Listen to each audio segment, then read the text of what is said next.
Rosheim, certains disent ressentir leur présence rassurante et protectrice. Dans ce monastère, depuis 150 ans, les sœurs bénédictines prient 5 fois par jour. Sœur Marie-Pierre dirige la communauté et sa mission comporte des facettes très différentes. Bon, alors voyons voir où en sont nos joints. À refaire l'étanchéité. Sur le toit de la tour, ancien rempart du village, les sœurs doivent se rendre à l'évidence. Les ardoises et la zinguerie ne tiendront plus longtemps. Ça c'est même le bureau d'études nous a même dit que c'était une urgence. Là en fait il faut qu'on s'en occupe pour cette année quoi. Grâce à Dieu, la charpente du XVIIe siècle se porte bien, mais le monastère a besoin de soins urgents. Voilà. Les réunions de chantier se multiplient. Cela fait longtemps que l'aile principale n'a pas été remise aux normes. Il y a 60 ans, on a rénové la partie où vivent les sœurs. Et depuis, on a fait du petit repiquage de gauche et de droite, mais rien de sérieux. Ça explique aussi l'ampleur du montant des travaux. Les devis sont salés. L'enveloppe globale se monte à 2 800 000 €. Il faudrait d'abord changer les 96 fenêtres, sans oublier 2600 mètres carrés de façade à ravaler. Et bien sûr, le kilomètre carré de toiture à refaire. Le monastère est un magnifique vaisseau, mais il prend l'eau. Vu les sommes en jeu, les sœurs ont décidé de lancer un appel à la générosité. À Rosheim, c'est vendredi, le jour du marché. Ici, le monastère fait partie du patrimoine.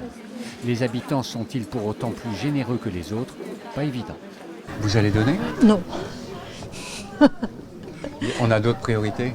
Je pense que le Vatican est assez riche. Mais il faut les aider. Regardez. J'ai fait un don.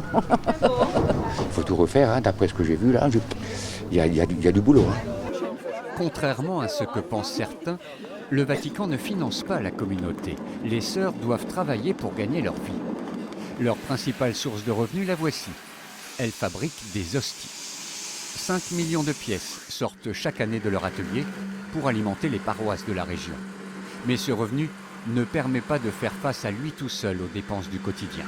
Pour vivre, on a besoin de travailler, on a des charges, on a des bâtiments à chauffer, on a des cotisations à payer, donc on ne peut plus vivre en autarcie aujourd'hui. L'hôtellerie est le deuxième pilier de leur économie. Dans une aile rénovée, une dizaine de chambres confortables et d'un prix accessible accueillent dans de bonnes conditions des amateurs de calme et de retraite. Les gens, quand ils viennent ici, nous disent « Mais ma sœur, c'est bien chez vous. » Oui, mais ici, c'est pas chez nous. Parce que chez elles, ce n'est pas la même ambiance. C'est moins bien chauffé en tout cas. L'isolation est d'un autre siècle. Pour garder un peu de chaleur dans les zones de vie, elles ont installé des rideaux en plastique, comme dans les chambres froides. En hiver, les fenêtres sont occultées par de grands panneaux fixés jusqu'au prochain beau jour. Quant au tableau électrique, c'est un poème. Aujourd'hui l'électricien quand il vient, clairement il veut plus y toucher. Hein. Et par contre quand il a un stagiaire, il lui dit prends ça en photo parce que dès comme ça t'en verras plus dans ta vie. Chez les bénédictines, accueillir les visiteurs est une tradition. Cette semaine, une association de naturopathes a réservé ici. Et au moment de régler la note, on en profite pour faire un don. Si on est nombreux à donner un petit peu, finalement, on pourra les aider. Parce que c'est des gens qui ont du cœur et qui sont là pour les autres. Et que c'est important de préserver aussi cette valeur-là, qui manque un petit peu.